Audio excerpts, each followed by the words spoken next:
ఎందుకంత టెన్షన్ పడుతూ తిరుగుతున్నావు? అసలు నన్ను ఉండపడగారు ఎందుకు ఫోన్ చేసావు? విషయం చెప్పడం బాబు.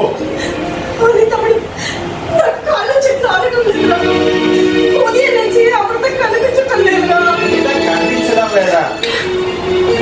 పుట్టినరోజు కదా, తన ఫ్రెండ్స్తో కలిసి అలా గుడికో షికార్కే వెళ్ళినట్టుంది.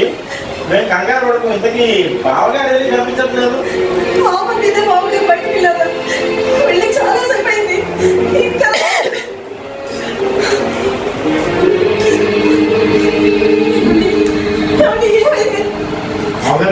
ఏం జరిగిందండి?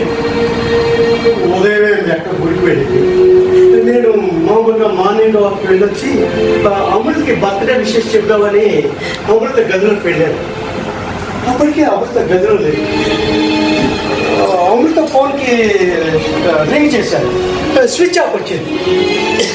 నాకు అనుమానం వచ్చి అమృత ఫ్రెండ్స్ జ్యోతి పద్మినికి ఫోన్ చేశారు. వాళ్ళకి అమృత ఎక్కడికి వెళ్ళిందో వాళ్ళకి చెప్పలేదండి. టీవీ చూసిన, పేపర్ తిరిగేసిన, హత్యలు, మానభంగాలు, ఇవే వార్తలు వింటున్నా. నాకు చాలా భయంగా ఉంది. నాకు అదే భయంగా ఉంది సార్. మీరే కంగారు పడకండి.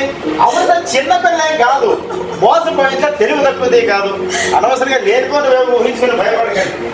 అవును అక్క, ఇంట్లో బంగారం డబ్బు అన్నీ మామూలుగానే ఉన్నాయా? ఏం లేదు, నేను జస్ట్ క్యాజువల్గా అడిగాను. అంటే అంటే ఏమిటి ఉద్దేశం? నువ్వు అమృతను అనుమతిస్తున్నావా? కానీ ఏమిటో తెలుసుకోరా ప్రభు. అలాంటిది ఏమీ లేదు, మీరు కాస్త శాంతించండి. నేను వెళ్ళి పోలీస్ కంప్లైంట్ ఇచ్చాను. బావగారు అనవసరంగా పోలీస్ కంప్లైంట్ అంటే లేనిపోని పబ్లిసిటీ అవుతుంది. బావగారు మంచి పేరున్న ఇండస్ట్రియలిస్ట్, అందులో ఆడపిల్ల. అందుకని మా ఫ్రెండ్ ఆనంద్ అని సిఐ, అతనికి ఇప్పుడే ఫోన్ చేసి సీక్రెట్గా ఇన్వెస్టిగేట్ చేయమని చెప్తాను.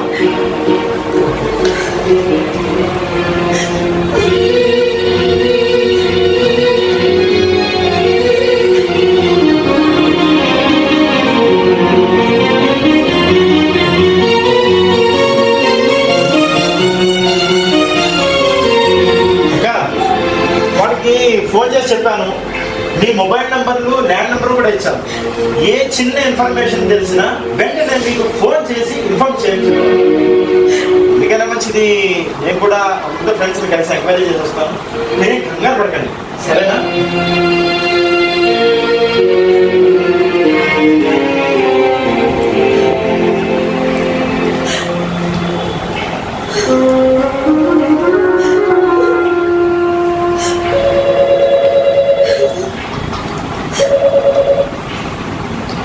హలో,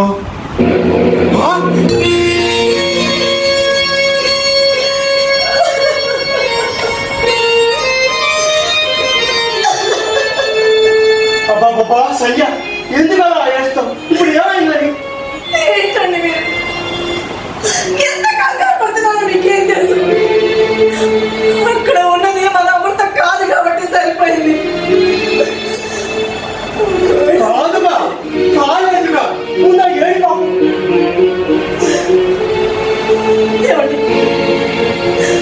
అక్కడ ఆ మార్చిలో ఆ డెడ్ బాడీల మధ్య ఒక అమ్మాయి శవాన్ని చూసి గుర్తుపట్టమంటే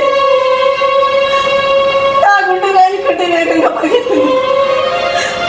అక్కడ ఉన్నది మన అమృత శవం కాకూడదని ఎంతమంది దేవుడికి మొక్కుకున్నాను.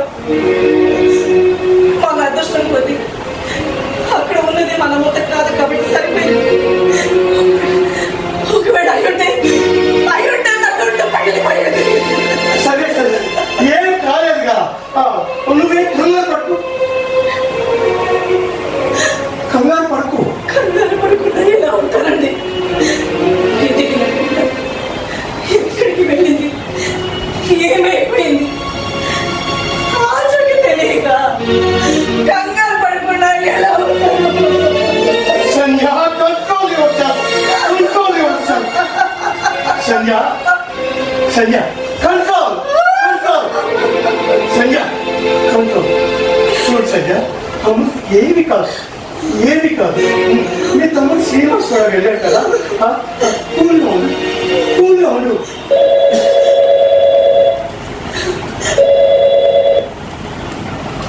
శ్రీనివాస్, చెప్పు చెప్పు. అమృత ఇన్ఫర్మేషన్ ఏమైనా తెలిసిందా? లేదా? సరే సరే. శ్రీనివాస్, కొద్దిసేపటి క్రితమే మీ ఫ్రెండ్ అదే సిఐ ఆనంద్ ఫోన్ చేశాడు. గాంధీనగర్ దగ్గర ఏదో యాక్సిడెంట్ అయిందని, ఆ యాక్సిడెంట్లో ఎవరో అమ్మాయి చనిపోయిందని, ఆ అమ్మాయి బాడీ మీ అమ్మాయినేమో గుర్తుపట్టమని చెప్పాడు. నేను మీ అక్క కంగారుగా మార్చురికి వెళ్ళొచ్చాము. అదృష్టవశాత్తు ఆ శవం మన అమ్మాయికి కాదు. సరే,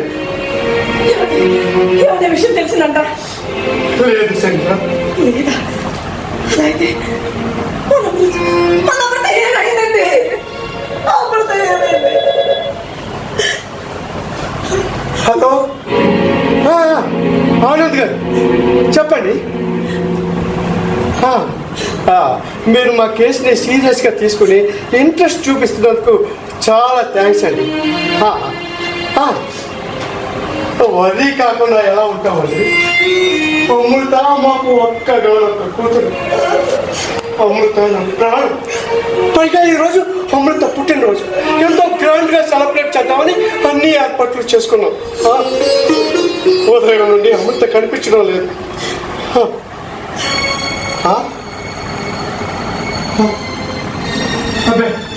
అటువంటిది ఏమీ లేదండి. నాకు బిజినెస్ పరంగా కానీ వ్యక్తిగతంగా కానీ ఎటువంటి శత్రువులు లేరు. అబ్బే, అమృత కూడా ఎటువంటి శత్రువులు లేరండి. అమృత చాలా మంచి పిల్ల, చాలా మంచి హృదయం కదా, అందరితో కలిసిపోయే మనస్తత్వం గల అమ్మాయి. అబ్బే, ప్రేమ వ్యవహారాలు, బాయ్ ఫ్రెండ్లు ఇలాంటివి ఏమీ లేవండి.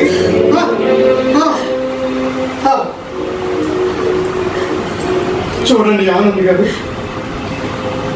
ప్రముఖ పారిశ్రామికవేత్త దాసాదిగా కాకుండా అమృత కన్న తండ్రిగా రిక్రూట్ చేస్తున్నారు. నా కూతుర్ని నా యాదగా తెచ్చివ్వండి ప్లీజ్.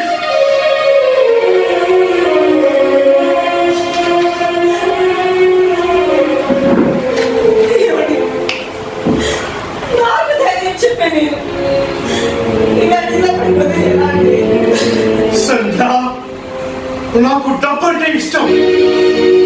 ఈ సొసైటీలో డబ్బున్న వారికి ఇచ్చే గౌరవం డబ్బు లేని వారికి ఇవ్వరు.